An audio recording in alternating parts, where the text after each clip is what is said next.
Freakonomics Radio is sponsored by Southern New Hampshire University. The best investments are the ones you make in yourself, and no one knows that better than Southern New Hampshire University. With more than 200 online degree programs, no set class times, and low online tuition, Southern New Hampshire University is built to fit your life today and set you up for success tomorrow. Education is an investment. Why not make it a smart one? Apply for free at snhu.edu/Freakonomics. Freakonomics Radio is sponsored by Hotels.com. Hotels.com gives you access to hundreds of thousands of hotels worldwide. And when you join for free, you can save up to 20% instantly with member prices. Plus, every stay earns rewards. So when you book one trip, you're already lowering the cost of the next one. Hotels.com is simple, rewarding, and designed to help you get more out of every stay. Sign up for free and book today. Hotels.com. It's all in the name. Freakonomics Radio is sponsored by Amica. You know what they say, if you want to go fast, go alone. If you want to go far, go together. So go with Amica and get coverage from a mutual insurer that's built for their customers, one that looks after what's important to you together. Auto, home, life, and more, coverage that fits your unique needs. Amica helps you protect what matters most. Visit amica.com and get a quote today.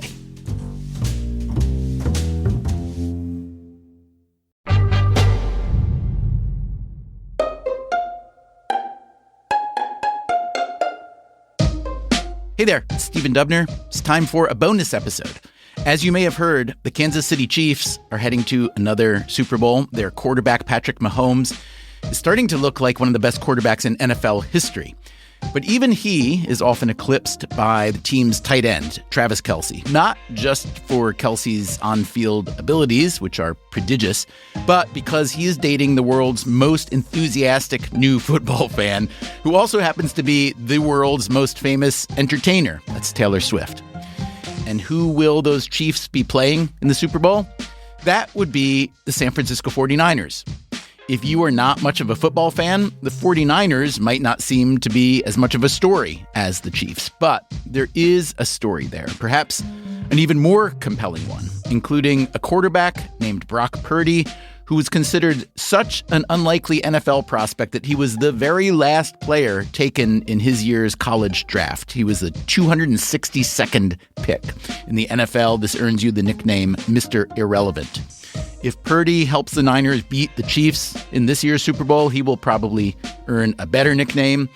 Several years ago, long before Purdy came along, I spent some time in California with the 49ers as they were embarking on what would prove to be a dramatic turnaround. I spoke with players, coaches, executives, and others. And that is the bonus episode you're about to hear, with updates as necessary, plus additional tape. And weirdly, a brief mention of Taylor Swift. Most of the players from that 49ers team are gone, including the quarterback who was supposed to be their savior, Jimmy Garoppolo.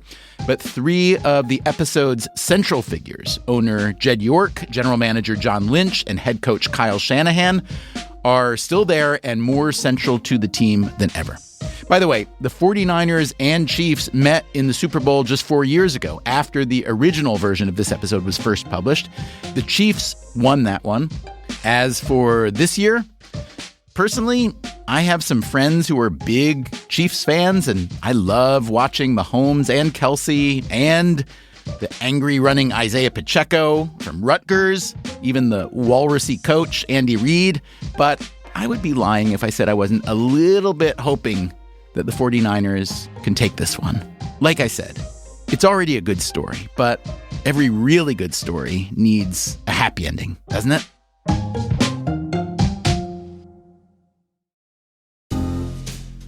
Pretend for just a second that you own a National Football League team.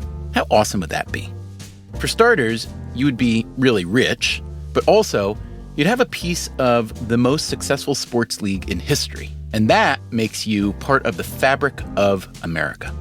People arrange their schedules to watch NFL games. They are so passionate about your product that they routinely dress up like your employees. Think about that. You ever seen anybody wearing a UPS uniform who doesn't work for UPS? This passion translates into millions of eyeballs and billions of dollars. So however rich you started out, now you're getting even richer. Can you imagine how great that would be? Or, better than imagining, let's hear from someone who actually does own an NFL team. My name's Jed York. And let's say this team happens to be one of the most successful and valuable franchises ever. I'm the CEO of the San Francisco 49ers. Rice has just set a Super Bowl record with 12 catches. He's in motion. Montana, touchdown, John Taylor. In the 1980s and 90s, the San Francisco 49ers won 5 Super Bowls. That's it. The game is over.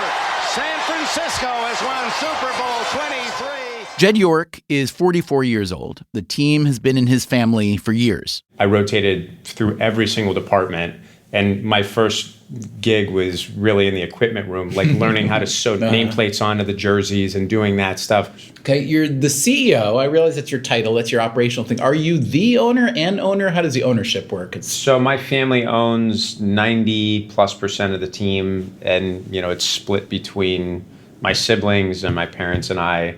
My mother is the controlling owner of the team. Why were you the kid in your family or the member of your family that ended up being CEO? And I always loved football. I mean, I love sports. I love every sport. But I was always really in tune with the 49ers and what was going on. And when my parents took over the team in 99, 2000, I was a high school senior going into my freshman year at Notre Dame. And, I just knew that that's something that I ultimately wanted to do. As York was moving up from the equipment room to the CEO's office, the team's glory days were receding. They did make it to another Super Bowl, but they lost. It's hard to lose a Super Bowl and come back and try to refocus. Indeed, it was hard to refocus. The next few seasons ranged from mediocre to horrible. York did what NFL owners typically do in these cases. He fired the coach again and again. Some fans thought York should have been fired. They rented a plane, flew it over the stadium with that very message. York's response was pretty sensible. I own this football team. You don't dismiss owners. Now, imagine at the same time all that was happening, this was also happening. The San Francisco 49ers quarterback knelt during the national anthem. Colin Kaepernick's protest against racial injustice seems to be gaining traction. And that led to this. Wouldn't you love to see one of these NFL owners, when somebody disrespects our flag, to say, get that son of a bitch off the field right now, out, he's fired. He's fired! Amidst all this chaos, on and off the field, Jed York hit the reset button hard. The 49ers started the 2017 season with a new coach, a new general manager, and a roster full of new players. They began the year with pretty high hopes. After all, they are the San Francisco 49ers. San Francisco has won Super Bowl 23. Those high hopes turned out to be, misplaced.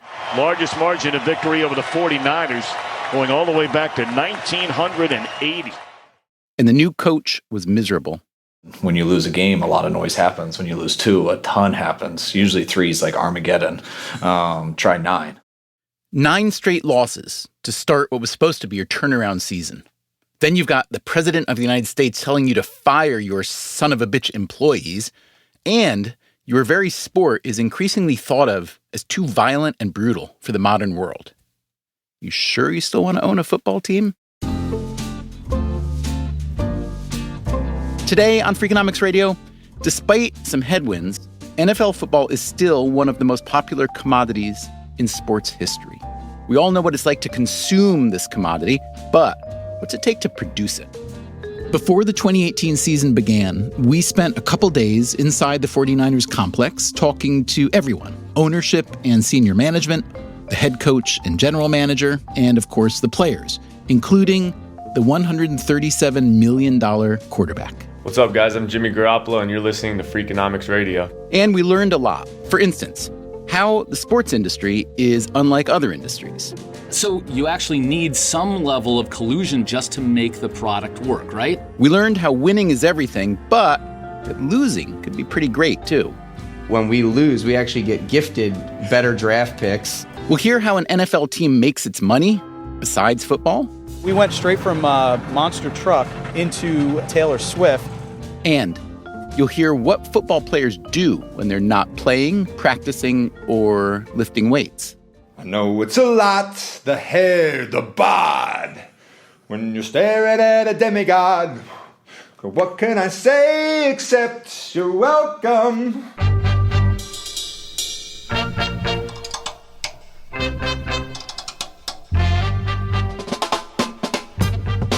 This is Freakonomics Radio, the podcast that explores the hidden side of everything, with your host, Stephen Dubner.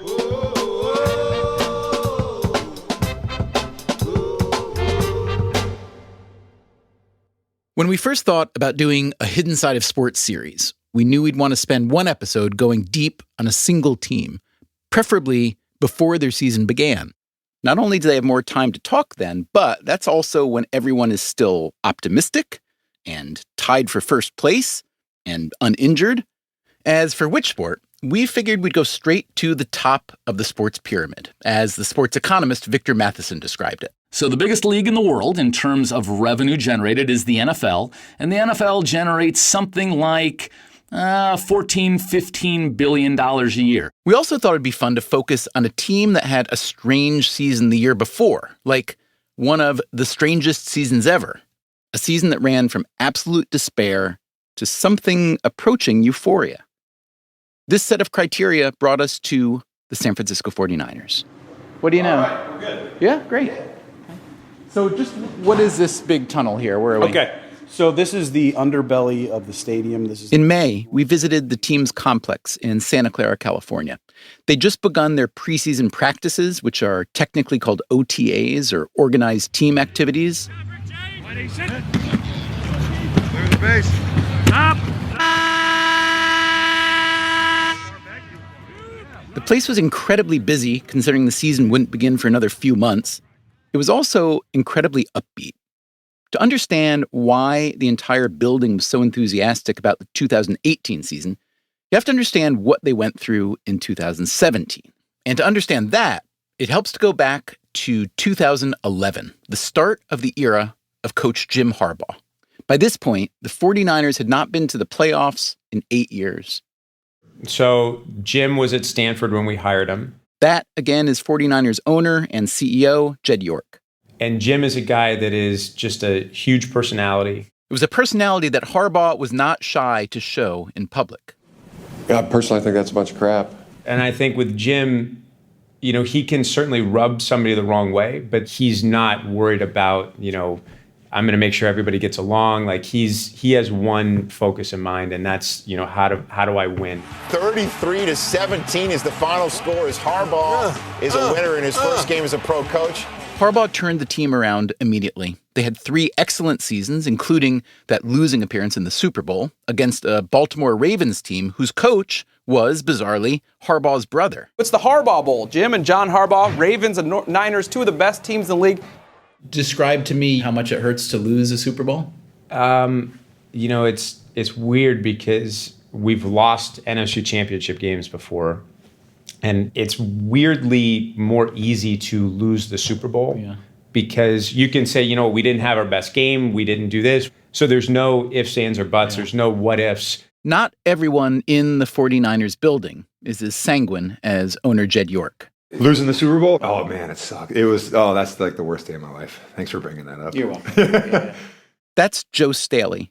I am the left tackle for the San Francisco 49ers. I've been on the team for, this will be my 12th season coming up. So only played here in San Francisco. Right.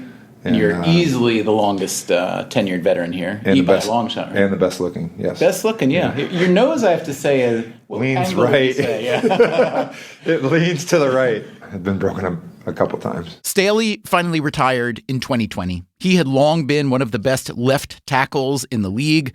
The primary job of a left tackle is to protect the quarterback on passing plays, which requires a certain heft. 6'6", I'm about 295, 300 295. pounds. Staley was also known for his goofiness. Hakuna Matata. What a wonderful phrase.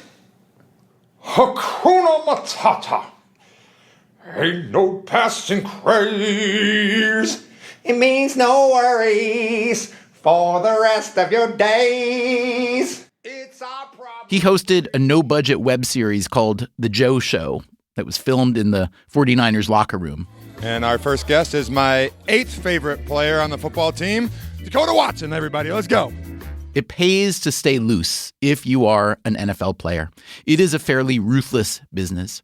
There's a lot of turnover, especially when a team has a bad stretch, and the 49ers had a really bad stretch.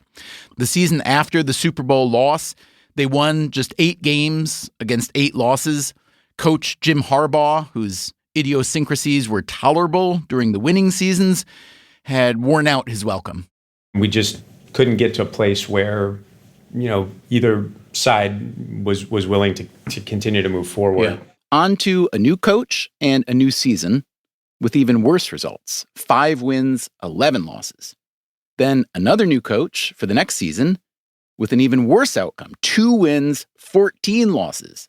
That coach was also fired, along with the general manager who makes personnel decisions. This left Jed York as the primary target of the growing ill will. Here he is at a press conference right after the disastrous 2016 season. Jed, you dismissed your general manager and coach because they didn't reach certain performance standards. That's part of it. Okay, let's stick to that part. Why shouldn't you be dismissed or reassigned for the same reasons? Look, again, nothing I'm going to say is going to be Say satisfactory. something. And that's when York said this. I own this football team. You don't dismiss owners. No one's happy when an NFL team is losing. The players, the fans, even, as you heard, the journalists. But paradoxically, there's one constituency that has reason to be somewhat less unhappy. Who's that? The ownership. Here's something important to know about the National Football League and the other big American sports leagues. Every team in every league, of course, wants to win, but they don't have to win to be financially successful. Consider the NFL. The league is essentially a coalition of the 32 teams. The commissioner serves at the owner's behest and promotes their interests. It is essentially a cartel with membership by invitation only. Unlike the big soccer leagues around the world, there is no promotion into or relegation out of American sports leagues. Unlike corporations, these leagues don't face much real competition from upstarts or rivals. So, first of all, we see the leagues pretty actively try to crush their competition. That, again, is the sports economist Victor Matheson. We had the NFL drive the USFL out of business in 1985, at least partially through nefarious means, partially through fairly incompetent management of the USFL, probably led at most by the owner of the New Jersey USFL team, of course, Donald Trump. You might think an economist would oppose this lack of competition. You might think he'd consider this behavior downright collusive. Sports is really interesting in that you actually need some level of collusion between teams just to make the product work, right? So this is not Apple and Samsung, right? Apple really does want to drive Samsung out of business so they can grab the whole mobile phone market, and Samsung wants to do the same thing to Apple. But the New York Yankees don't want to drive the Boston Red Sox out of business because they need someone to play, and you need to figure out how you're going to run your league so that you can make a good, entertaining product. The NFL's product is certifiably entertaining and, therefore, certifiably lucrative. Importantly, this lucre is equally shared among the 32 teams. Local revenues vary, but every team gets a 1/32nd cut of the national revenue that includes money from TV rights, sponsorships, licensing, and merchandise sales. The NFL's total national revenue is about $12 billion a year, with each team receiving $375 million. A lot of that money goes to player salaries. For the 2023 season, there was a salary cap of nearly $225 million per team, and owners generally have to spend at least 90% of the cap. But don't forget, there are local revenues coming in as well, including ticket sales, and that $375 million check from the league. That's your share whether you win every game, win half your games, or none. When Jed York's grandfather bought the San Francisco 49ers in 1977, he paid $17 million. Obviously the team is probably worth a little bit more than $17 million today. That is true. Forbes estimates the 49ers value at $6 billion, making it one of the 15 most valuable sports teams in the world. And that's without having won a Super Bowl since 1995. And that's with winning just 2 games in 2016. What would happen if a soccer team in the English Premier League did that? They would get relegated to a lower league, and their finances would crumble. The Premier League would give them what's called a parachute payment to help them avoid bankruptcy, but they'd have to sell off their best players. An NFL team that wins just 2 games, meanwhile, still gets that big check from the home office. I actually joke with my English Premier friends. That's Al Guido, the 49ers president. Not only do, when we lose, we actually get gifted better draft picks. They actually get relegated down and have to try to come back up. So the football business, I mean, I would love to be an NFL owner because it's kind of a closed model, right? I mean, if you're in, you literally can't lose. I mean, can you lose money in the NFL? Sure. I mean, if you're one of the lower revenue tier clubs, but it's hard. To your point, it's pretty hard. I asked Guido to describe his duties as club president. I oversee everything non-football. So if you think about the sales, marketing, G&A functions of the team, and the general administrative, so finance, human resources, legal, insurance, all of those things, land development.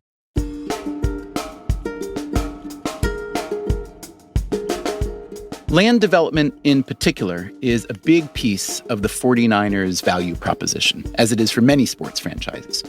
It's no coincidence that so many team owners made their money in real estate. This includes Jed York's late grandfather. He was one of the first people to really take, the downtown to suburbia, and he really enclosed a shopping mall and built a great empire there. On one level, owning an NFL team is a real estate play. Yes, the athletes are necessary to carry out the game, but athletes come and go. The stadium is the constant, and it's a cash cow on at least 3 dimensions. As a stage set for the lucrative TV contracts, as a venue for live events, including, of course, the football games, and as a sponsorship opportunity. In 2014, the 49ers built and moved into a $1.3 billion state-of-the-art stadium. It is now called Levi's Stadium after the jeans maker paid $220 million for a 20-year naming deal. Some of that money goes to the 49ers' new hometown, Santa Clara, which is in Silicon Valley. It's about an hour south of San Francisco, where the 49ers had played since 1946. Jed York again. We would have loved to have stayed in the city of San Francisco. We looked at over 85 sites in the Bay Area. There's a lot of work that goes into it from an environmental standpoint, from a governmental standpoint. When it was announced that you were going to build the stadium down here, what was the general public response?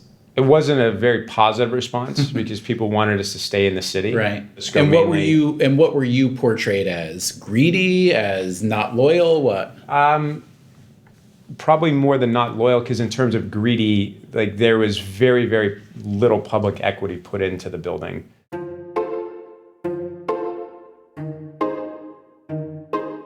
A modern stadium like Levi's can generate a lot more revenue than an old stadium, thanks to luxury suites and the willingness of fans to pre-purchase season tickets. The 49ers, like most teams, don't just sell you the tickets.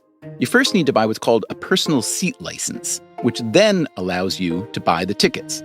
When Levi's Stadium opened, those licenses sold for $2,000 to $80,000 per seat, depending on location. Al Guido again.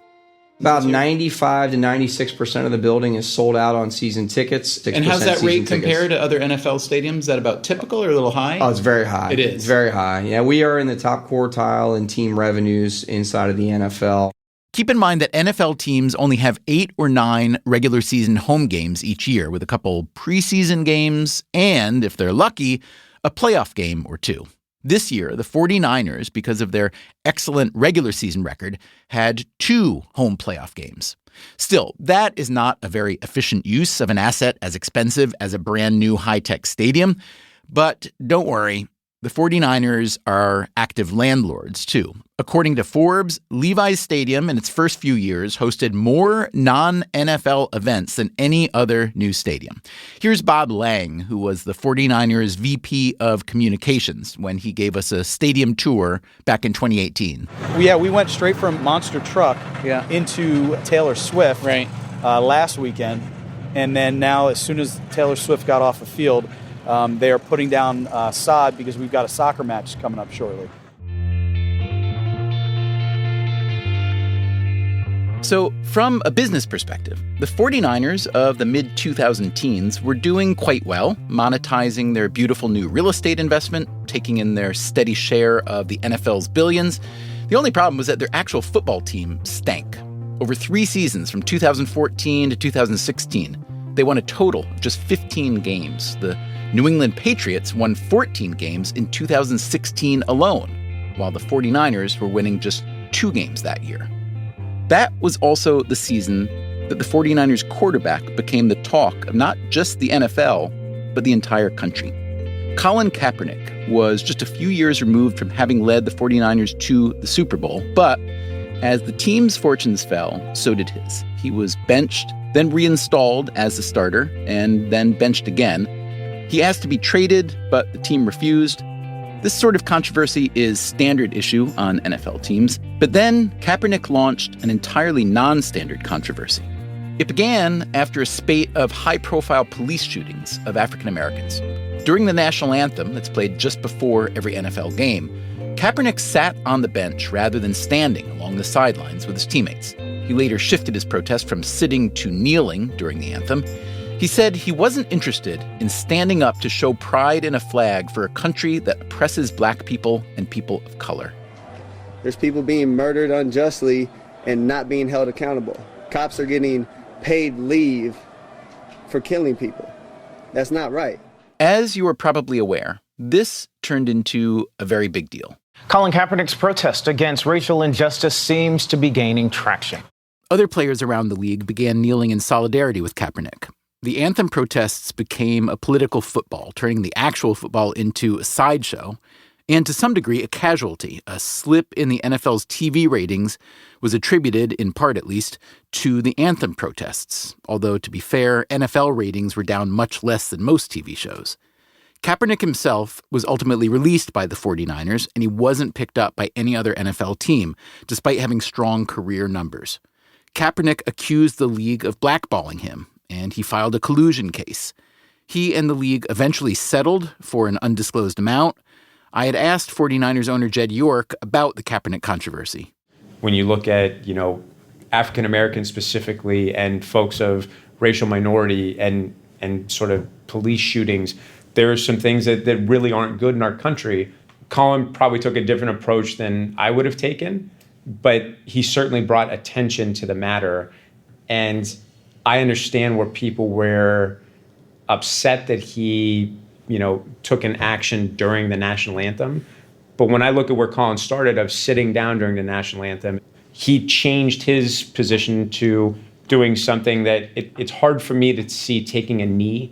Like if you can come up with a community or society where taking a knee is a disrespectful act, right? Like by all means, show me. So, I feel like he tried to modify his position to be as respectful as possible during a very, very, sacrosanct moment during a professional football game. And I think the narrative sort of spun out of control. And then you've got something that 5 years ago no one could have predicted. Wouldn't you love to see one of these NFL owners, when somebody disrespects our flag, to say, get that son of a bitch off the field right now? Talk about that, your communication with the White House, if there was any, and how that affected you. So we didn't have any direct communication with the White House. The NFL league office may have. We didn't. The position that we took was whether you're for or against somebody taking a knee during the national anthem, you have the constitutional right to be able to do that. Now, that doesn't mean that you are, immune from having backlash because of your actions, but you have every right to make that action and take that action. Coming up, how the 49ers started to turn things around. I'm Stephen Dubner, and you are listening to Freakonomics Radio.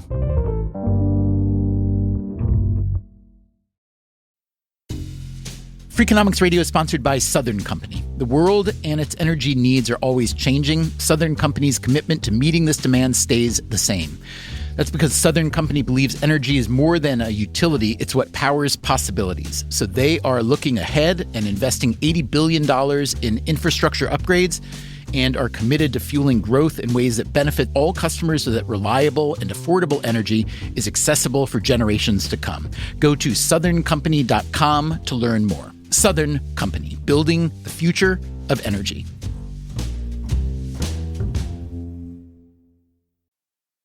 Freakonomics Radio is sponsored by Range Rover Sport, a vehicle that blends power, poise, and performance. With a distinctly British design, the Range Rover Sport is built to take on roads anywhere. Free from unnecessary details, its raw power and agility shine. Combining a dynamic sporting personality with elegance and agility, it delivers an instinctive drive. Its assertive stance hints at an equally refined driving performance. Defining true modern luxury, the Range Rover Sport features the latest innovations in comfort and convenience. The cabin air purification system, alongside the active noise cancellation, creates a new level of quality, comfort, and control. Terrain Response 2 offers 7 terrain modes to choose from, fine-tuning the vehicle for any challenging roads ahead. A force inside and out, the Range Rover Sport is available with a choice of powerful engines, including a plug-in hybrid with an estimated range of 53 miles. Build your Range Rover Sport at rangerover.com/US/sport. Freakonomics Radio is sponsored by TalkAboutPD.com. Let's talk about Peyronie's disease, or PD. It's not widely talked about, and some men may feel reluctant to bring it up, but it's more common than you would think. PD can happen when scar tissue builds up under the skin of the penis, causing a curve with a bump during an erection that for some men may lead to pain during intimacy and impact mental health. A trusted urology specialist can help diagnose PD and walk you through your options, including non-surgical treatment. Visit talkaboutpd.com.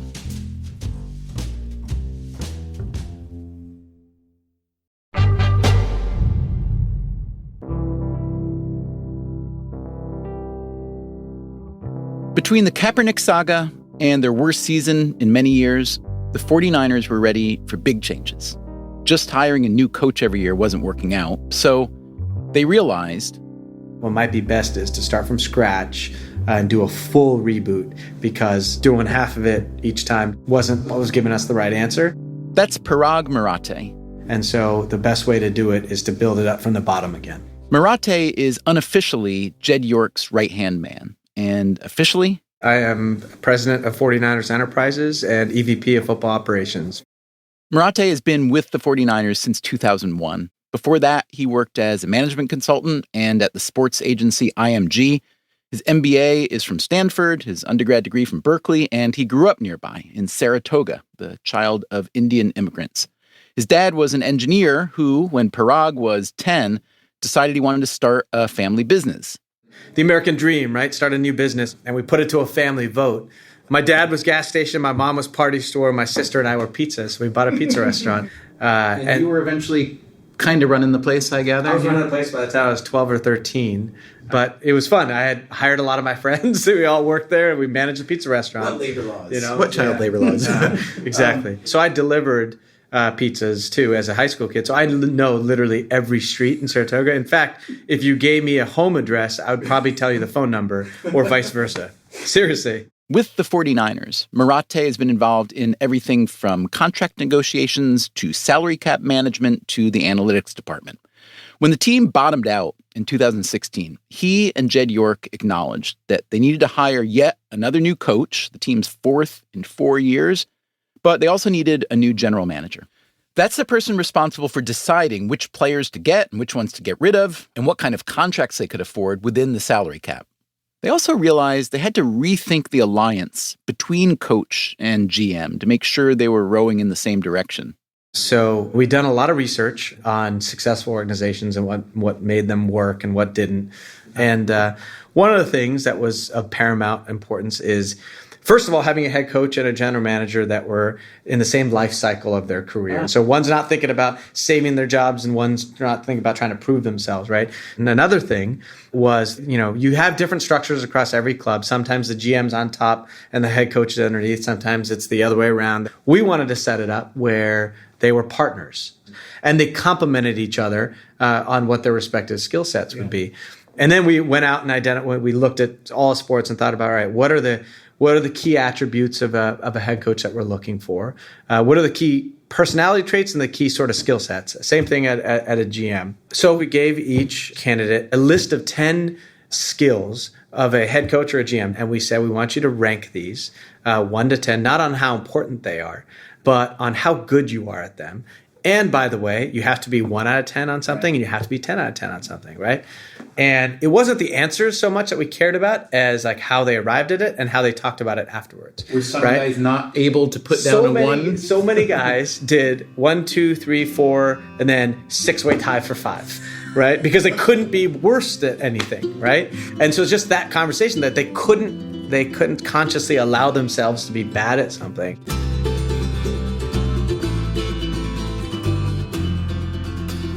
But the 49ers eventually did find someone who knew his own limitations.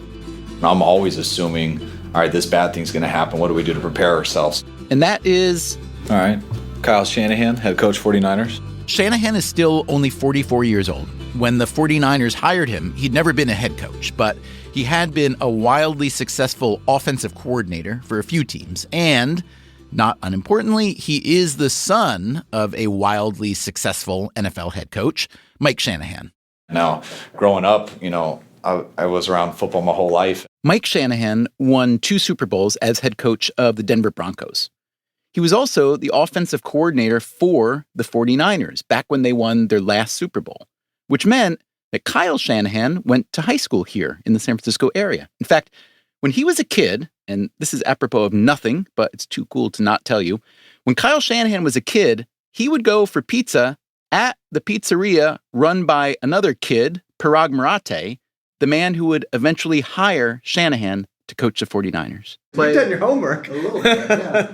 In early 2017, as the 49ers were deciding to give Kyle Shanahan his first head coaching job, he was pretty busy as offensive coordinator of the Atlanta Falcons, who were preparing to play in the Super Bowl against the New England Patriots. Parag Marathe and Jed York, however, really wanted Shanahan's input on who they should hire as GM. They're like, can you meet with this GM? Can you meet with this guy? I'm like, no, I'm getting ready for a playoff game. I'm getting ready for the Super Bowl. And so it got very stressful for me. And then, out of the blue, Shanahan got a text from someone, a former NFL great who was now a football broadcaster and who was a huge fan of Kyle Shanahan. I always thought he was one of those guys that was one step ahead of the competition. And that is... Okay. My name is John Lynch. For years, I thought your actual first name was hard-hitting because it seemed like they could never say John Lynch without hard-hitting John Lynch. Lynch retired as an NFL player in 2008 and was now calling games for Fox. I had a good career going in the broadcast world, and they were great to me. And I loved every second of it. But you missed the competition. I did. You know, everybody, I think, at certain points at the year's end, you do a little self-evaluation and say, oh gosh, my life's really going well. I got a great family. I'm proud of my kids. I got a great marriage. Loving broadcasting. But what's my win-loss record? But. Yeah, exactly. And there was always a but that was a little unfulfilling. When Lynch heard that Kyle Shanahan had been offered the 49ers head coaching job, he called to congratulate him. And I had seen something the day before that he was struggling finding someone he wanted to work with as a general manager. And I just kind of threw out there at the end of our conversation. I said, hey, you know, maybe I'd do it. And he was very polite about it. And he goes, if you already got a guy, just don't even worry about it. But I just want you to know I'd be very interested. And I went downstairs and I remember telling my parents who know John, because my dad coached him. And he's like, what did Lynch have to say? And I was like, he said he wants to be a GM. My dad's like, oh, what do you think of that? I'm like, I think I really like that. And it took a lot of anxiety away because all I want is someone who loves football, who's smart and capable of doing it, and someone that you can work together with. John Lynch as GM was a bit of a stretch. He'd never been a football coach or executive, but he had been a great player, and he was smart. He played his college football at Stanford. There was one more thing going for Lynch. He's just a presence. Parag Marathe again. He has such amazing presence. You're around him for half an hour, and it makes you want to be a better version of yourself. And so it came to pass that in early 2017, a few weeks after firing their previous head coach and general manager, the 49ers had their new leadership duo, an up-and-coming young coach and an inspiring first-time GM. Now all I had to do was get the kind of players who could win them some football games, like this guy. Solomon Thomas, I play defensive end for the San Francisco 49ers. Thomas now plays for the New York Jets. He was born in Chicago, then his family moved to Australia for several years, and then to Texas. He was a big kid, so naturally, in Texas... Someone was like, why aren't you playing football? And I was like, I really don't know what football is. And so we signed up, did the Pop Warner football thing, and first practice is going out there, was tackling... There's a guy in front of me because I didn't know what to do. I didn't know you're supposed to tackle the guy with the ball. But Thomas figured out the game pretty quickly and was eventually recruited to play at Stanford. If you've begun to think there's a bit of a Stanford mafia within the 49ers organization, you might not be wrong. It also might not be a total coincidence. In one of his first classes at Stanford, Thomas recognized an older guy sitting up front. And like, who's that? And I was like, oh crap, that's John Lynch. And like kind of a little starstruck. Hard-hitting John Lynch, now in his 40s and in his broadcasting phase, had gone back to Stanford to complete his degree. A couple years later, as the brand new GM of the 49ers, the first player Lynch drafted with the 3rd overall pick was Solomon Thomas. It was just like a dream come true. It was like, and he's like, "This is your former classmate, John." Was it him or Shanahan who called you? John called me first, and he said, "Hey, classmate," and then it was pretty insane. Thomas was one of the key young players the 49ers were rebuilding their defense around. The offense, meanwhile, that was Kyle Shanahan's specialty. The offense needed even more help, especially at quarterback. I mean, it's the toughest, to me, position in the world. And there's 32 teams, and there isn't 32 people who can play that position at the level needed. I mean, if you look at the AFC, I think over the last 17 or 19 years, it's basically been 3 quarterbacks. That's 49ers president Al Guido, again, talking about quarterbacks who've led their team to a Super Bowl win. So it's Tom Brady, Peyton Manning, and Ben Roethlisberger, sprinkle in a few Joe Flaccos, and that's it. You can now add Chiefs quarterback Patrick Mahomes to that list. With Colin Kaepernick gone, the 49ers' best quarterback options were C.J. Beathard and Brian Hoyer, neither of whom were very good options. But Shanahan and John Lynch and the whole organization knew it'd be hard work to turn things around. And if there's anything Kyle Shanahan is really, really, really good at, it's working hard. During the season, Mondays, I'm usually in about 5:30 every day. I leave on a Monday at 11, on a Tuesday at midnight, on a Wednesday at midnight, on a Thursday at 9:30, and on Friday I leave at 2:30. Mm-hmm. Friday is like my weekend where I get home at about 3:30, and that's the night I kind of hang out with my kids. Yeah. Saturday, I'm in at 5:30. We usually are traveling somewhere, or we have meetings and a walkthrough. I go home for 2 hours, then go to the hotel. You spend the night at the team hotel on Saturdays? Yeah, everyone does. Yeah. And then on Sundays, I'm over at the stadium very early in the morning. You hear these stories forever about coaches, literally sleeping in their offices, working these hours that you describe. Like, I think anybody listening to this, those hours sound totally nuts. Yep. And my thought is always like, does it really have to be that? Like, what is, like, for people who don't know the game or care about it, and they hear, like, wait a minute, you're a football coach. Right. Why do you need to be working 18 hours? What are you doing? All right, well, just on a Monday, all right, as a head coach, I need to watch the game for myself, which is offensive side, defensive side, special teams. It's rewind, fast forward, sideline copy, and so there's 3 clips before we get past one play on one side of the ball. Then I got to watch it with the coaches. And then when that's done, I got to get the whole team together, and I got to watch certain clips of the team from a head coach standpoint. Anyways, it takes all Monday. All right, it takes all Monday. And now we got to start watching Seattle, who we play that next Sunday. For the next several minutes, Shanahan describes in exhausting detail the rest of the week. Well, I teach the pass game from 8 to 9. Then we teach the run game from 9 to 10. Then our special teams coach comes in from 10 to 10:45 to teach special teams. Then we go out on the field and we have to walk through all the new stuff we learned. Then we come back in and we eat lunch. Then we go out and have a real practice. Now before tomorrow, we got to go study third downs. We got to study short yardage, goal line. We got to draw out the plan, put them on cards, how we're going to practice tomorrow. We only do red zone on Thursday night. So Friday, same process. 11 guys versus 11 guys. It's infinite how many different things you can do. And if one guy is off, the play doesn't work on either side of the ball. And if that play doesn't work, it could be a hurt quarterback, it could be a touchdown. That could be the reason you're telling your second grade daughter that she's moving next week.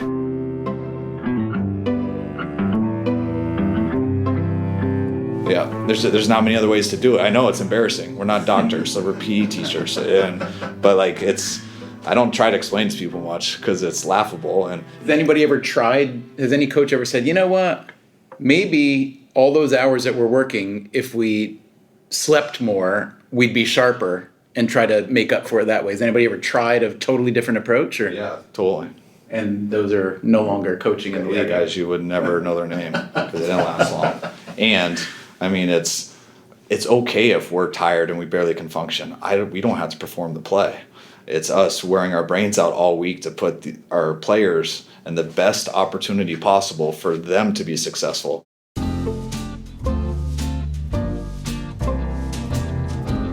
Coming up after the break, just how successful was the 49ers turnaround effort? I mean, your wife hears the radio all day. She reads stuff. Eventually you get home and everyone's been saying that their husband sucks so bad. She wants to know why. But then, believe it or not, something magical happened. See you later! Touchdown, San Francisco! It's not like Jimmy was the savior, right? It's the whole team. That's coming right up on Freakonomics Radio.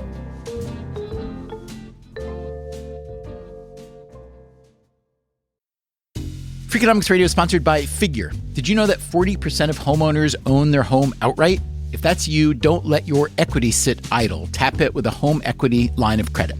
Figure, the #1 non-bank HELOC lender in the U.S., helps tap equity you've built in your home so you can do things like tackle a renovation or pay down debt. HELOC is a line of credit secured by your home. You can draw what you need, repay, and draw again. Figure offers a 100% online application. Get approved in 5 minutes and funding in as few as 5 days. It's faster than a bank loan and cheaper than a personal loan. Check your rate today without impacting your credit at figure.com/Freakonomics. This post is sponsored by Figure, NMLS ID 1717824. Figure is an equal housing lender. For more information about their licensing, visit nmlsconsumeraccess.org. Figure's HELOC is subject to credit approval and terms apply. Freakonomics Radio is sponsored by Zip System. Zip System building enclosures are designed as one integrated roof and wall system that makes it faster and easier to create a tight, dry building enclosure. Instead of a mix and match approach, all components work together as one system, eliminating the need for house wrap and felt. Because they keep your build protected against weather starting from day one, that means fewer steps and less opportunities for delays. Explore their family of products and learn more at zipsystem.com. Freakonomics Radio is sponsored by LinkedIn Ads. Ever invested in something that didn't live up to the hype? Marketers know that feeling. They optimize for the numbers that look great, like impressions, but then they don't see revenue. LinkedIn has a word for that: bull spend. Instead, you can get the highest ROAS of major ad networks with LinkedIn. Cut the bull spend, advertise on LinkedIn. Spend $250 and get a $250 credit. Go to linkedin.com/Freakonomics. Terms apply.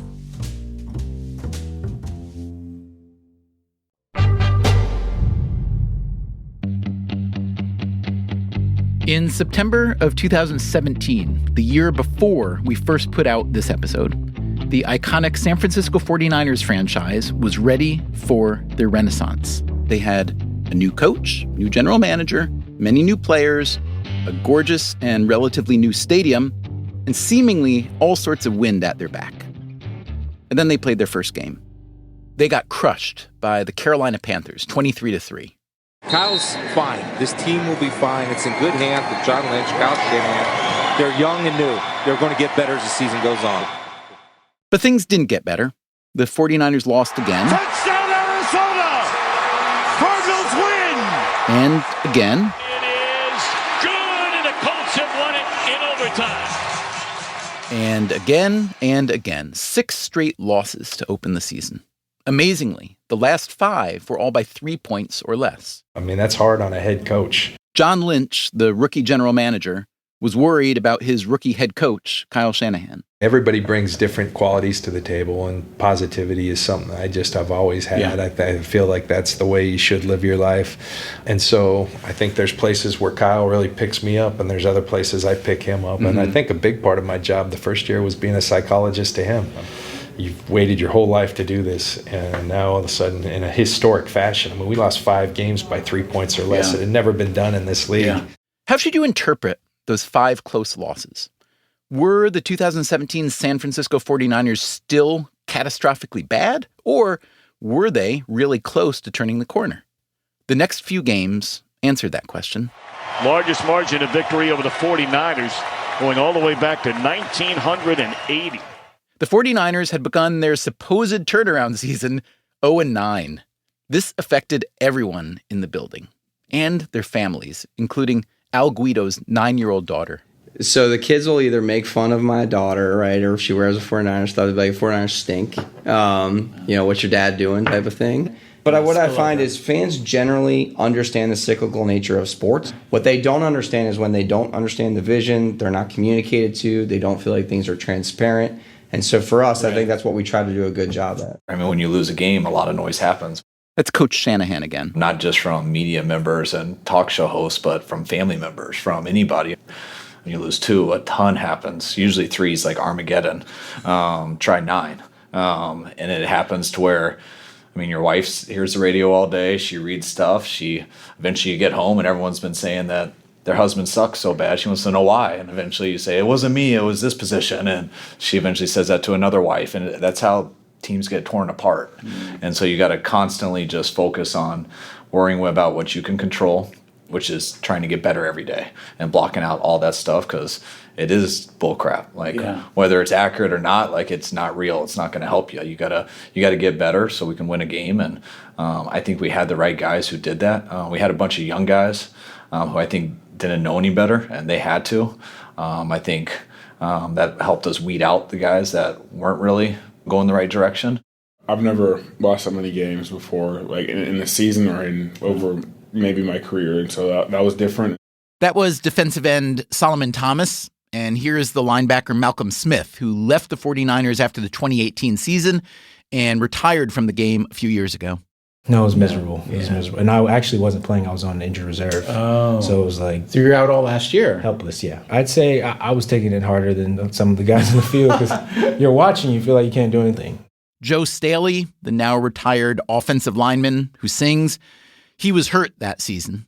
Staley played through it, didn't miss a game, but he did start to talk about quitting football when the season was over. I was in year 11. I was on my 6th head coach. We were, I think, at this time, 0-7, and was just I had mental lapse of weakness there where I was just, the adversity kind of got to me.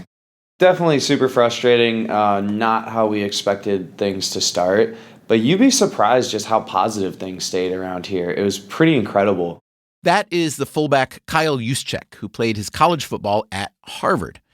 He is still with the 49ers, and in the conference championship game that got them to this year's Super Bowl, he made a toe-tap catch that didn't look like something any fullback should be able to make, and certainly not someone from Harvard.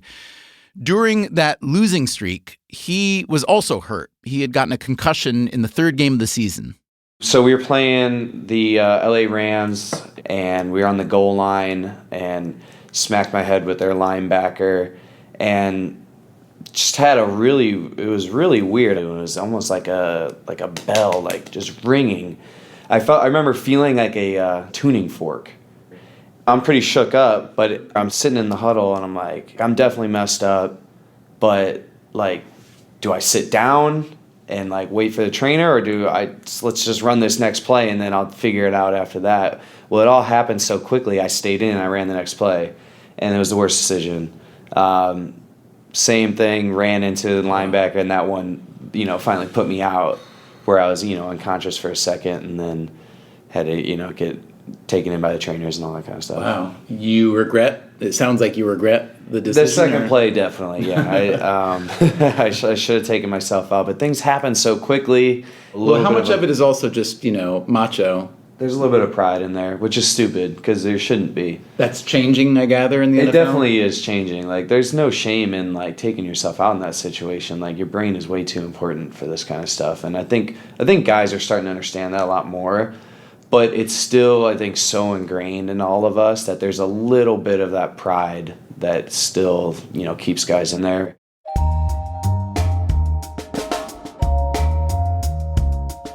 As Juszczyk was recuperating from his concussion, the 49ers' season kept getting worse. And yet, he says, Kyle Shanahan managed to keep his 0-9 team from turning on each other or on themselves. Nobody was walking on eggshells here. We were still very confident that we were moving in the right direction.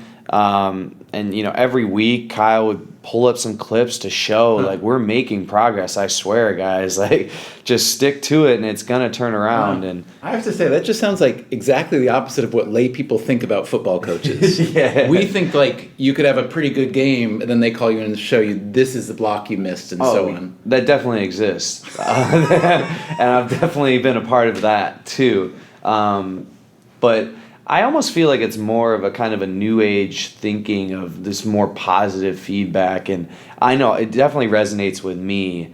I've never gotten much from a coach that's just screaming at me and telling me how terrible I am. I don't know. That just doesn't work for me. Kyle and I kept saying to each other, like, we can go in there and throw a fit and throw water coolers. General Manager John Lynch again. But those guys were giving outstanding attitude each day. And here's Kyle Shanahan. We took over a 2-14 team. We knew we had a long way to work. We didn't expect to be 0-9, but we're going to keep working and not reinvent the wheel. And I will not read a comment. I rarely will read an article. I'll check like the headings on Pro Football Talk so I can see what other people are saying in the league, or just so I keep up with it. But like, I don't want it to make me feel better about myself. Do you encourage players to do something similar? The same thing, and that's just through my own experience. Is that if it makes you feel good about yourself, then it's going to make you feel that bad. And we don't do this to impress. We do this, one, to support our family, and two, because you love to do it. And those are the reasons I do it. I love football, and I love what it did for me growing up. I love that I can support a living for my family. I do not do it so I have someone say something good about me or bad. We've heard from everybody in the building that it was a remarkably positive locker room, and most people attribute that to you. So I'm curious to hear what you did specifically to make that happen. I don't know if I did a good job. It's the first time in that situation, and I think every situation is different. I mean, people act like there's like a book or something to handle situations. You got to adjust to what the situation is, and you don't know that till you're in it. One big reason the 49ers were in that situation is that they didn't have a quality quarterback. And as Shanahan told us, it's the toughest, to me, position in the world. And there's 32 teams, and there isn't 32 people who can play that position at the level needed. But remember, in the NFL, as in all the big American sports leagues, the worse a team's record is at the end of the season, the better positioned they'll be to draft the best players from college. We were 0-9. I knew we were going to be in the position to have a high draft pick. A lot of quarterbacks were coming out that we knew were going to go in the first round. But there was a quarterback already in the NFL who Kyle Shanahan and John Lynch thought could be a good fit for the 49ers. Yeah, Kyle studied him out of college. I studied the heck out of him coming out of college. He was one of the guys who kept showing up on Kyle's teach tapes in terms of the quick release, the accuracy of the traits you're looking for in quarterbacks. This quarterback was in his fourth season in the NFL, but he'd barely played at all. And that's because he was the backup to one of the most successful quarterbacks in history, Tom Brady of the New England Patriots. Brady had just turned 40 years old, but he had declared that he did not plan to retire anytime soon. And this declaration apparently made the backup quarterback, the heir apparent to Brady, expendable. Here's 49ers owner Jed York. It's hard to see into somebody else's building and know where they are and what they're doing. But when you have Tom Brady and Tom says he wants to play another 4 or 5 years, that's a very, very difficult decision to make for the Patriots. I asked Shanahan and Lynch how surprised they were to learn that a quarterback they coveted had suddenly become available for trade. I was surprised just because we checked earlier in the year and he wasn't then, and then it happened just a day or 2 days before the trade deadline. You know, we called the Patriots about him. We quickly got shut down. Right. They were not interested in getting rid of him, and I don't blame them. And something changed, and we were the beneficiary of that. And people call it genius if that's genius. I don't know. We got lucky. This quarterback's name is Jimmy Garoppolo. What's up, guys? Garoppolo's agent, who happens to also be Tom Brady's agent, called to tell him he'd been traded to the 49ers, but Garoppolo didn't pick up. I took a nap, woke up, about 100 text messages, 100 missed calls. And, How long was your nap? well, it wasn't that long, I swear. You go through so many emotions initially because you don't know what's going on. I've never been in this situation before, and so your emotions are going wild. But next thing I knew, I was a 49er, and the rest is history. Garoppolo wasn't expected to play right away, maybe not even until next season. He had to learn the 49ers offense from scratch, and Shanahan saw no reason to rush their quarterback of the future and maybe get him hurt. And then, in the 10th game of the season, the 49ers finally won behind quarterback C.J. Beathard. But the following week, they were getting beaten badly, and then Beathard got hurt. There was no way to salvage the victory. Shanahan sent Garoppolo in anyway. Garoppolo moving to his left, looking towards the end zone. He throws. Touchdown. We're walking off the field and the crowd's like cheering, and we just got blown out, and our fans were excited. Okay, so now the 49ers are 1-10. In the next game, Garoppolo gets his first start. Garoppolo over the middle, caught by Taylor. First down and more. The 49ers beat the Chicago Bears 15-14. Here's Solomon Thomas. It was just, a win felt so good, and it's something we didn't want to take for granted and something that we always wanted to keep feeling. The next game, Jimmy Garoppolo passed for 334 yards, and the 49ers won again.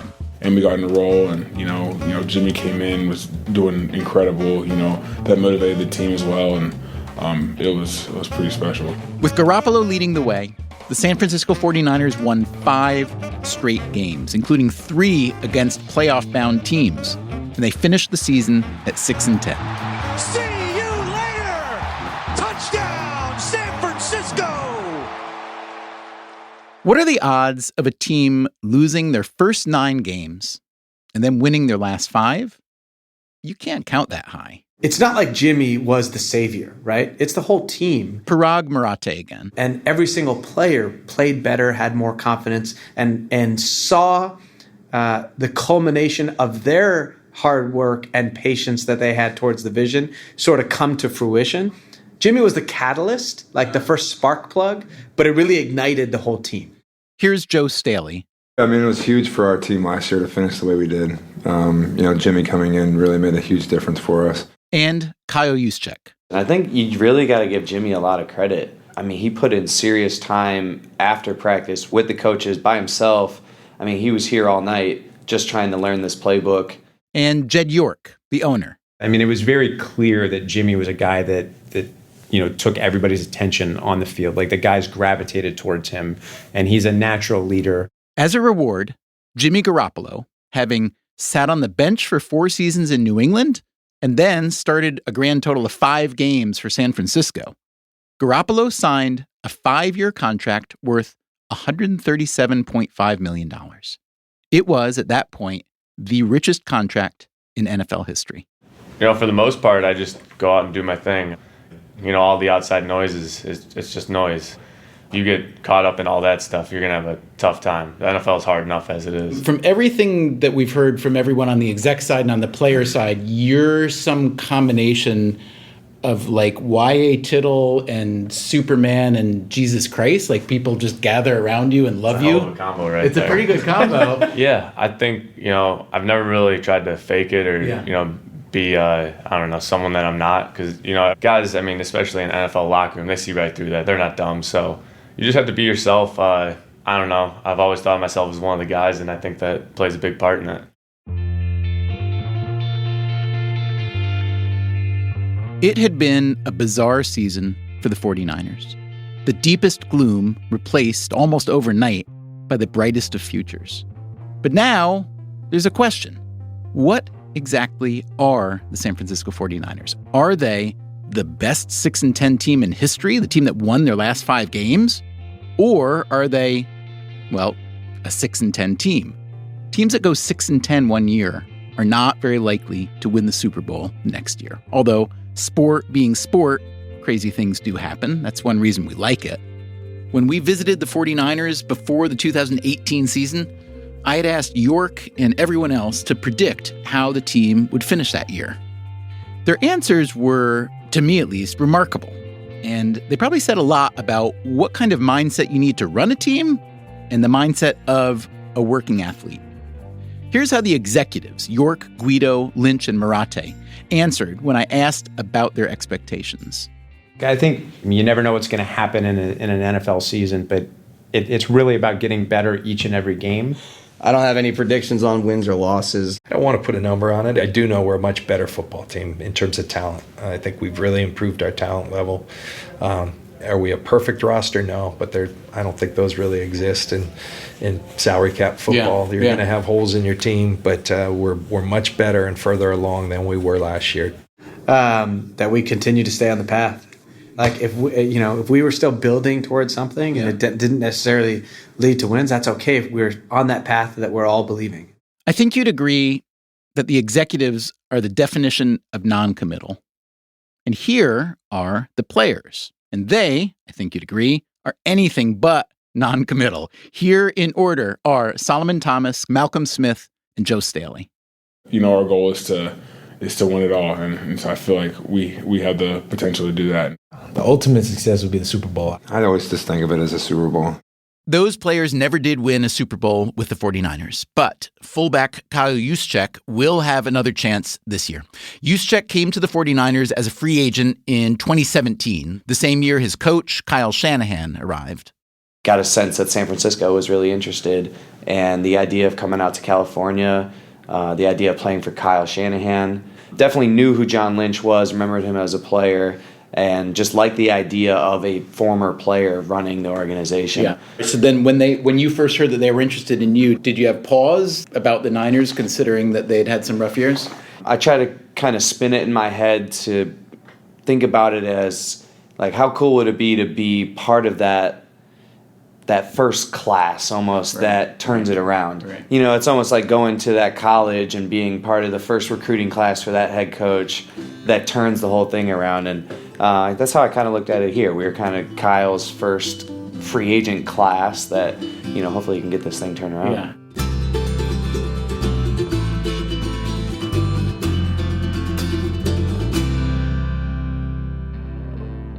Well, it has been turned around, but having been close now several times during the Shanahan-Lynch regime, the 49ers will be very disappointed if they lose this year's Super Bowl. Who do you think will win? Who do you want to win, and why? Let us know. Our email is radio@freakonomics.com. And if you want more football in your life, check out our episode called When is a Superstar Just Another Employee? It is about the first ever survey of workplace conditions in the NFL conducted by their players union. We heard about clogged showers, rats in the locker room, as well as some helpful insights for those of us who don't play football. That is episode number 557. We will be back soon with a regular episode of Freakonomics Radio. Until then, take care of yourself. And if you can, someone else too. Freakonomics Radio is produced by Stitcher and Renbud Radio. You can find our entire archive on any podcast app or at Freakonomics.com, where we also publish transcripts and show notes.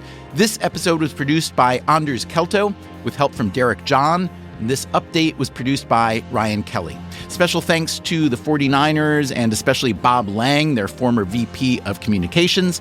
Our staff includes Alina Kuhlman, Eleanor Osborne, Elsa Hernandez, Gabriel Roth, Greg Rippin, Jasmine Klinger, Jeremy Johnston, Julie Canfer, Lyric Bowditch, Morgan Levy, Neil Carruth, Rebecca Lee Douglas, Sarah Lilly, and Zach Lipinski. Our theme song is Mr. Fortune by the Hitchhikers. All the other music is composed by Luis Guerra. As always, thank you for listening. How's your golf game? I'm guessing it's deteriorated a little bit with the new job, or no? I was at an event last night, and there's all these fabulous San Francisco Golf Club, all these members, and I said, come on out. I said, I've played golf twice since I've taken this job.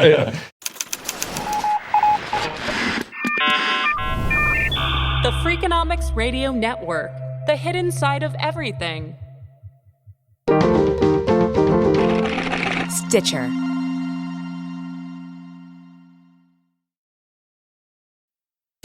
Freakonomics Radio is sponsored by Ozempic. Innovation happens through rethinking what's possible, and when it comes to GLP-1s, Ozempic pill does just that. Learn more about Ozempic semaglutide tablets, 4 and 9 milligrams, by calling 1-833-OZEMPIC or visit Ozempic.com to view the medication guide and ask your doctor what's possible with FDA-approved Ozempic pill.